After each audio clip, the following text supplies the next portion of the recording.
ಎಲ್ರಿಗೂ ನಮಸ್ಕಾರ. ಶ್ರೀಮತಿ ಮಾತುಕತೆಗಳು ಯೂಟ್ಯೂಬ್ ಚಾನಲ್ಗೆ ನಿಮ್ಮೆಲ್ರಿಗೂ ಸ್ವಾಗತ. ಯಾರೆಲ್ಲ ಸಬ್ಸ್ಕ್ರೈಬ್ ಮಾಡ್ಕೊಳ್ಳದೆ ಕತೆಗಳನ್ನು ಕೇಳ್ತಿದ್ದೀರಾ, ದಯವಿಟ್ಟು ಸಬ್ಸ್ಕ್ರೈಬ್ ಮಾಡಿಕೊಂಡು ಕತೆಗಳನ್ನು ಕೇಳಿ.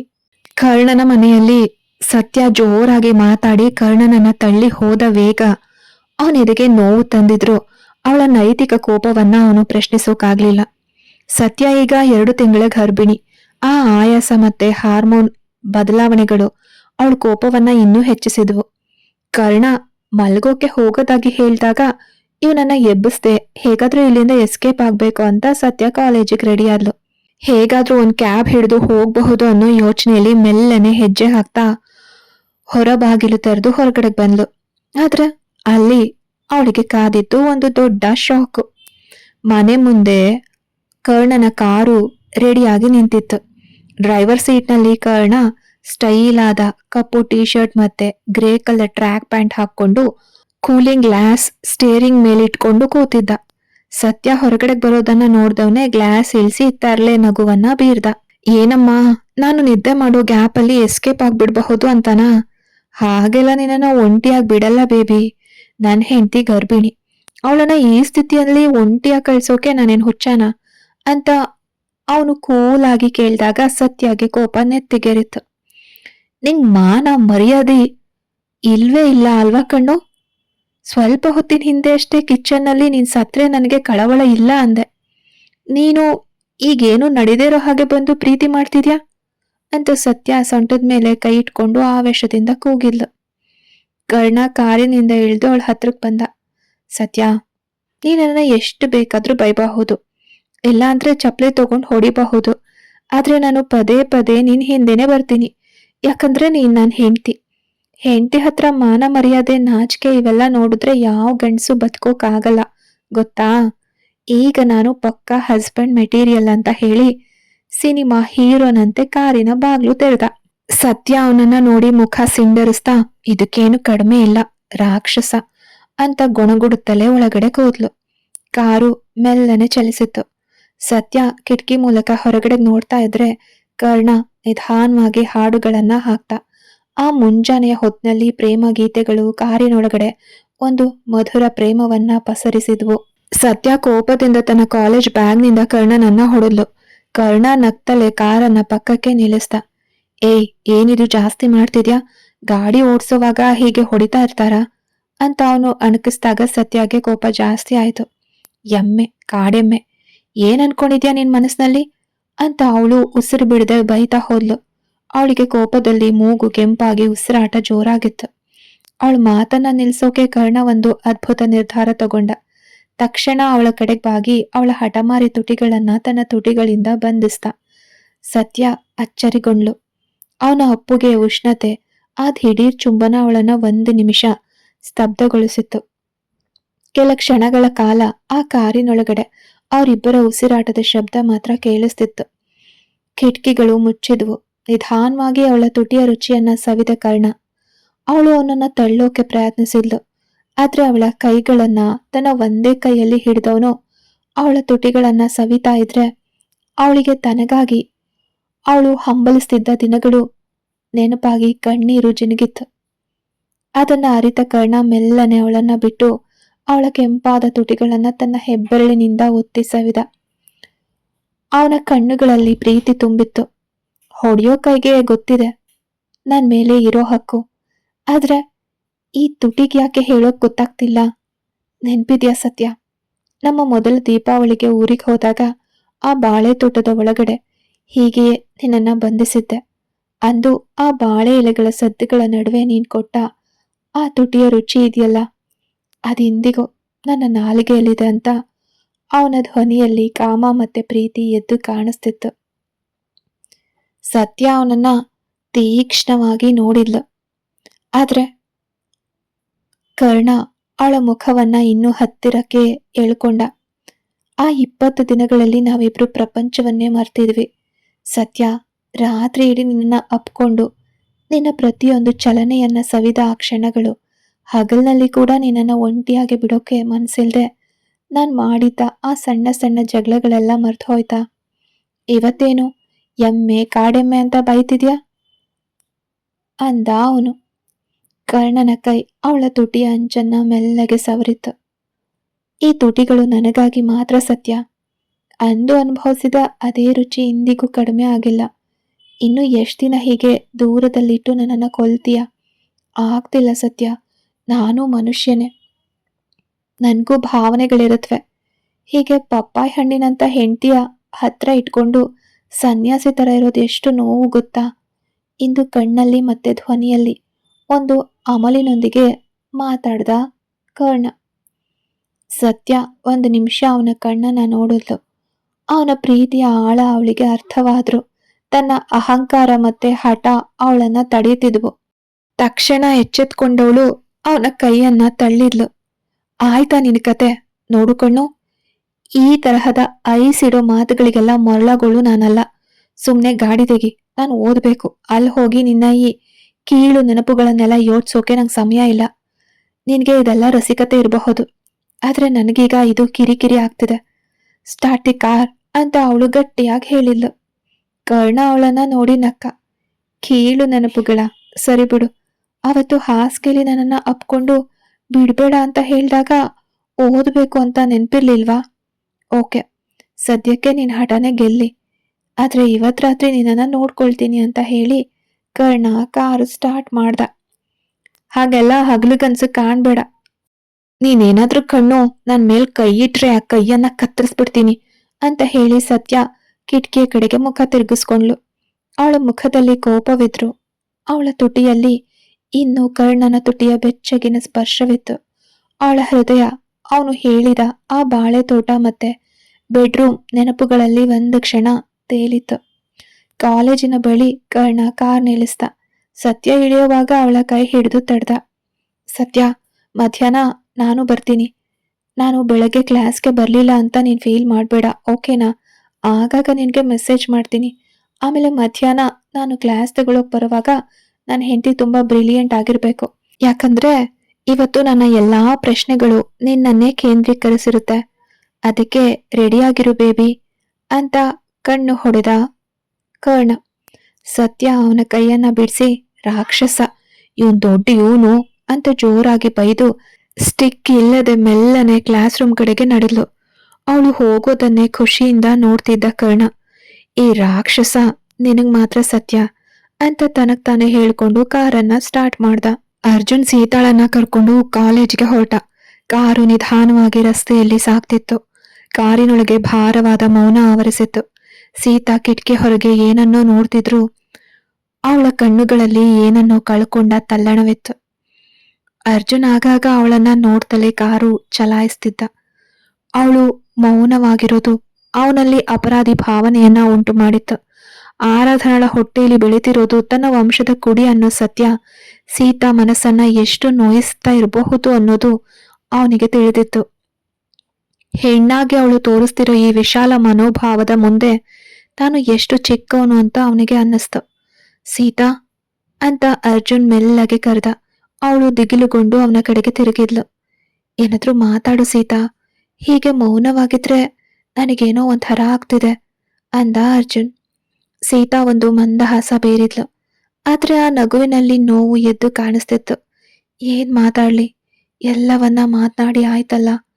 ಆರಾಧನಾ ಈಗ ಅವಳ ಅಣ್ಣನ ಮನೆಯಲ್ಲಿ ಸುರಕ್ಷಿತವಾಗಿದ್ದಾಳೆ. ರಾಣ ಅಣ್ಣ ಬಂದು ಎಲ್ಲವನ್ನ ಸರಿಪಡಿಸಿದ್ದಾರೆ. ಇನ್ನು ನಾವು ಯಾಕೆ ಚಿಂತಿಸ್ಬೇಕು ಅಂದ್ಲು. ಅರ್ಜುನ್ ಕಾರನ್ನ ರಸ್ತೆ ಬದಿಯಲ್ಲಿ ನಿಲ್ಲಿಸಿ ಅವಳ ಕಡೆಗೆ ತಿರುಗ್ದ. ಅವಳ ಕೈಗಳನ್ನ ಮೆಲ್ಲಗೆ ತನ್ನ ಕೈಗಳಲ್ಲಿ ಹಿಡ್ಕೊಂಡ.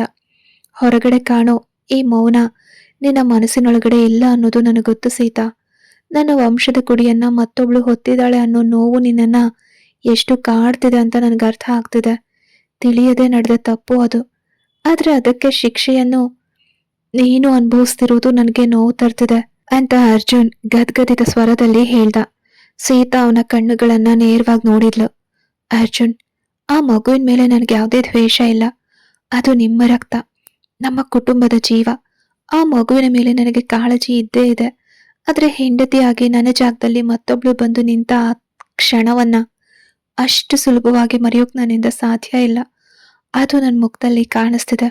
ಆದ್ರೆ ಒಂದ್ ಅರ್ಥ ಮಾಡ್ಕೊಳ್ಳಿ, ನನ್ನ ಅರ್ಜುನ್ ಯಾವಾಗ್ಲೂ ನನಗಷ್ಟೇ ಸೇರಿದವರು. ಆ ನಂಬಿಕೆ ನನಗಿದೆ ಅಂದ್ಲು ದೃಢವಾಗಿ.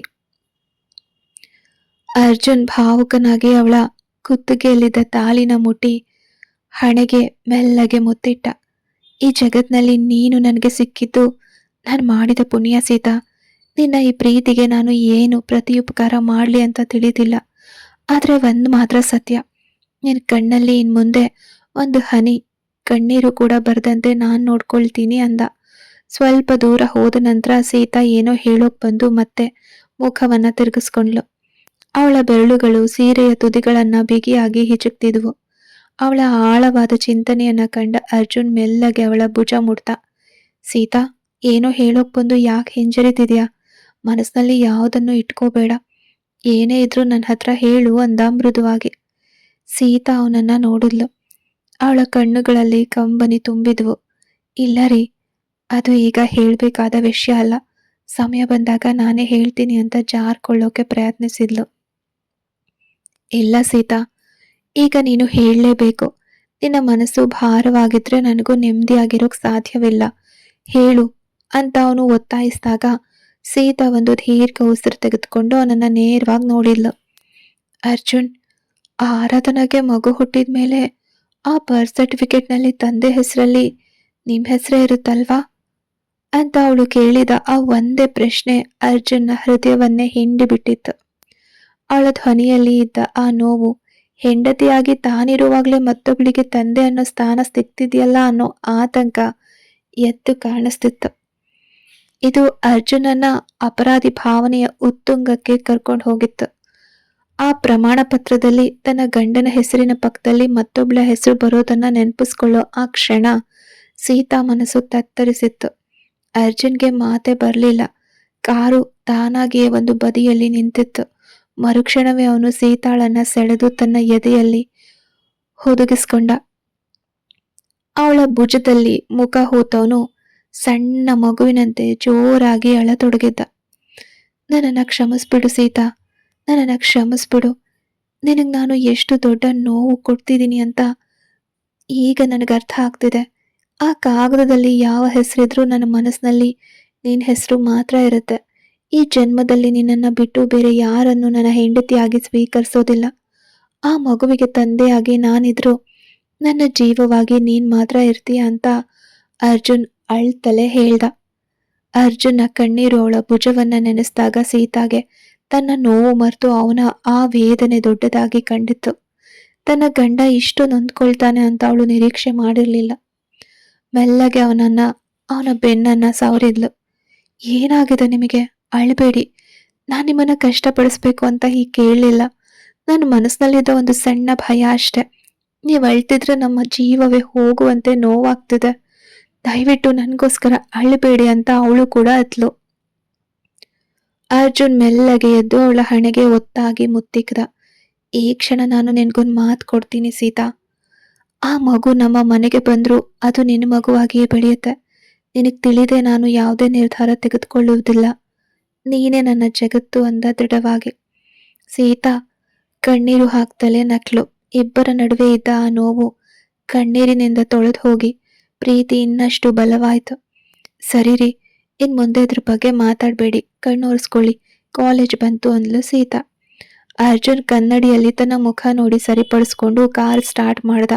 ಕಾಲೇಜಿನ ಮುಂಭಾಗದಲ್ಲಿ ಸೀತಾಳನ್ನ ಇಳಿಸ್ದ ಅರ್ಜುನ್. ಕಾರಿನ ಹಿಂದೆಯೇ ಬಂದ ಮತ್ತೊಂದು ಕಾರ್ನಿಂದ ಅವನ ಬಾಡಿ ಗಾರ್ಡ್ ನವೀನ್ ಸೇರಿದಂತೆ 4 ಜನರು ಇಳಿದ್ರು. ಅರ್ಜುನ್ ನವೀನ್ ಅನ್ನ ಕರೆದು, ನವೀನ್, ಸೀತಾನ ಬಹಳ ಕೇರ್ಫುಲ್ ಆಗಿ ನೋಡ್ಕೊಳ್ಳಿ. ಆಕೆಗೆ ಕ್ಲಾಸ್ ರೂಮ್ನಲ್ಲಿ ನೀವಿರೋದು ತೊಂದರೆ ಅಂತ ಅನ್ನಿಸ್ಬಹುದು. ಆದ್ರಿಂದ ನೀವು ಒಳಗಡೆ ಹೋಗ್ಬೇಡಿ, ಇಲ್ಲೇ ಹೊರಗಡೆ ಇರಿ. ಉಳ್ದಂತೆ ಅವಳು ಒಬ್ಳೆ ಎಲ್ಲಿಯೂ ಹೋಗ್ಬಾರ್ದು. ನಾನು ಈಗಾಗಲೇ ಹೇಳಿದ್ದು ನೆನಪಿದೆ ಅಲ್ವಾ ಅಂತ ಅಧಿಕಾರಯುತವಾಗಿ ಆದ್ರೆ ಕಾಳಜಿಯಿಂದಲೇ ಹೇಳ್ದ. ಓಕೆ ಬಾಸ್, ನಾವು ನೋಡ್ಕೊಳ್ತೀವಿ ಅಂತ ನವೀನ್ ತಲೆ ಬಾಗ್ದಾಗ ಅರ್ಜುನ್ ನಡೆದು ಹೋಗ್ತಿದ್ದ ಸೀತಾಳನ್ನ ಒಮ್ಮೆ ನೋಡಿ ಅಲ್ಲಿಂದ ಹೊರಟು ಹೋದ. ಸೀತಾ ನಿಧಾನವಾಗಿ ತರಗತಿಯೊಳಗಡೆ ಪ್ರವೇಶಿಸಿದ್ಲು. ಅಲ್ಲಿ ಈಗಾಗಲೇ ಬಂದು ಕೂತಿದ್ದ ಸತ್ಯ ಸೀತಾಳನ್ನ ಕಂಡೊಡನೆ ಮುಖ ಅರಳಿಸಿದ್ಲು. ಆದ್ರೆ ಸೀತಾ ಹತ್ರ ಬಂದು ಕೂತಾಗ ಆಕೆಯ ಕಣ್ಣುಗಳು ಕೆಂಪಾಗಿರೋದನ್ನ ಸತ್ಯ ಗಮನಿಸಿದ್ಲು. ಏನಾಯ್ತು ಸೀತಾ, ಯಾಕೆ ನಿನ್ ಕಣ್ಣುಗಳೆಲ್ಲ ಹಿಂಗ್ ಕೆಂಪಾಗಿವೆ? ಅಳ್ತಾ ಬೇರೆ ಬರ್ತಿದ್ಯಾ ಅಂತ ಸತ್ಯ ಆತಂಕದಿಂದ ಕೇಳಿದ್ಲು. ಸೀತಾ ಒಂದು ಮಂದಹಾಸದಿಂದ, ಅದೆಲ್ಲ ಏನೂ ಇಲ್ಲ ಸತ್ಯ, ನಿದ್ರೆ ಇಲ್ಲ, ಅದಕ್ಕೆ ಅಂತ ಸಮಾಧಾನ ಪಡಿಸೋಕೆ ಪ್ರಯತ್ನಿಸಿದ್ಲು. ಸತ್ಯ ಅವಳ ಕೈಗಳನ್ನ ಹಿಡ್ಕೊಂಡ್ಲು. ಸೀತಾ, ನಿನ್ ಜಾಗದಲ್ಲಿ ನಾನಿದ್ದಿದ್ರೆ ನನ್ನಿಂದ ಹೇಗಿರೋಕ್ ಸಾಧ್ಯವಿತ್ತ ಅಂತ ಗೊತ್ತಿಲ್ಲ. ನಿನ್ನಷ್ಟು ಪಕ್ವತೆ ಅಥವಾ ತಿಳುವಳಿಕೆ ನನಗಿಲ್ಲ. ಆದ್ರೆ ನೀನ್ ಇಷ್ಟು ದೊಡ್ಡ ನೋವನ್ನ ತಡ್ಕೊಂಡು ಬಹಳ ನಿಧಾನವಾಗಿರೋದನ್ನ ನೋಡಿದ್ರೆ ನನಗೆ ಹೆಮ್ಮೆ ಅನ್ಸುತ್ತೆ. ಅದೇ ಸಮಯದಲ್ಲಿ ಮನಸ್ಸಿನೊಳಗಡೆ ನೋವಾಗ್ತಿದೆ ಸೀತಾ. ನಿನ್ನಿಂದ ಹೇಗೆ ಸೀತಾ ಇಷ್ಟೆಲ್ಲ ತಡ್ಕೊಳ್ಳೋಕ್ ಸಾಧ್ಯ ಅಂತ ಸತ್ಯ ಆತ್ಮೀಯವಾಗಿ ಕೇಳಿದ್ಲು. ಸೀತಾ ಮನೆಯಲ್ಲಿ ನಡೆದಿದ್ದು, ಆಫೀಸ್ನಲ್ಲಿ ನಡೆದ ವಿವಾದ, ಹೀಗೆ ಎಲ್ಲವನ್ನ ಹೇಳಿ ಮುಗಿಸಿದ್ಲು. ಕೊನೆಗೆ ಈಗ ರಾಣಾ ಅಣ್ಣ ಅವಳನ್ನ ಅವ್ರ ಮನೆ ಕರ್ಕೊಂಡು ಹೋಗಿದ್ದಾರೆ ಅಂದ್ಲು. ಸತ್ಯ ಆಶ್ಚರ್ಯದಿಂದ, ಏನ್ ಹೇಳ್ತಿದ್ಯಾ ಸೀತಾ, ರಾತ್ರಿ ಇಷ್ಟೆಲ್ಲ ನಡೀತಾ ಅಂದ್ಲು. ನಿನ್ ಗೊತ್ತಿಲ್ವಾ ಸತ್ಯ, ಕರ್ಣ ಸರ್ ನಿನ್ ಹತ್ರ ಏನು ಹೇಳಿಲ್ವಾ? ಪ್ರೀತಿ ಅಕ್ಕ, ಅರ್ಜುನ್, ರಾಣಾ ಅಣ್ಣ ಎಲ್ರೂ ಅಲ್ಲೇ ಇದ್ವು. ಹೌದು ಸತ್ಯ, ಕರ್ಣ ಸರ್ ಕೂಡ ಅಲ್ಲೇ ಇದ್ರು, ನಿಂಗೆ ಹೇಳಿಲ್ವಾ ಅಂತ ಸೀತಾ ಕೇಳಿದಾಗ ಸತ್ಯ ಮುಖವನ್ನ ತಗ್ಗಿಸ್ಕೊಂಡ್ಲು. ಇಲ್ಲ ಸೀತಾ, ನಾನು ಅವ್ರ ಜೊತೆಗೆ ಮಾತಾಡೋದಿಲ್ಲ, ಅದಕ್ಕೆ ನಂಗೇನು ಗೊತ್ತಿಲ್ಲ. ಸರಿ, ಈಗ ಆರಾಧನಾ ಆರೋಗ್ಯ ಹೇಗಿದೆ ಅಂತ ಕೇಳಿದ್ಲು.